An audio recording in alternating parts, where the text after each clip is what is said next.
second question, he noticed that the people are praying in the masjid, the sunnah or tahiyatul masjid, extremely fast.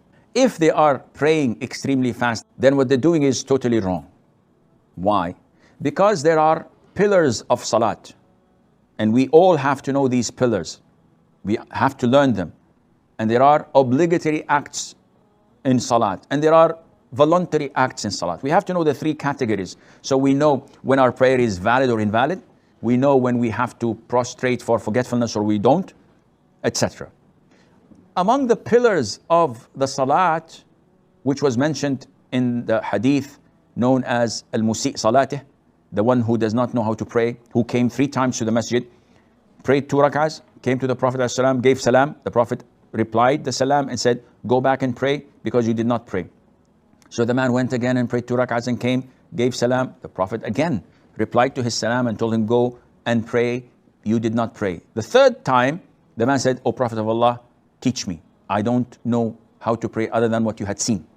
So the Prophet ﷺ started to teach him the pillars. And every time he mentioned bowing, raising up the head, prostration, etc., he would tell him to be calm when you bow and feel the tranquility when you bow. Feel the tranquility when you rise up. Feel the tranquility when you prostrate, and so on. So the scholars said that part of the pillars of salat is al-itmi'nan, tranquility, calmness, to be fixed in that pillar, whether sujood or ruku' or sitting between the sujood, etc.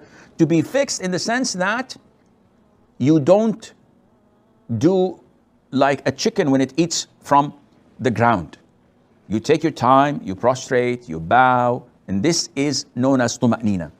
The way you've described that they bow but they don't completely bow and they raise their heads, and while they're raising their heads to stand up, they bend their knees and go for sujood. So actually it looks as if they are dancing the ballet rather than praying. This prayer is invalid.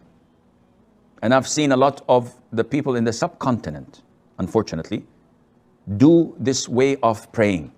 Especially when they offer 2 prostrations, they hit the ground and they go up. They never sit straight to say Rabbi ghfirli, Rabbi ghfirli. They just touch and go back again. This is not permissible.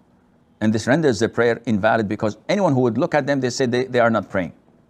Now, having said that, it depends on your judgment, because you might be a little bit extreme in judging other people's prayer to be too fast.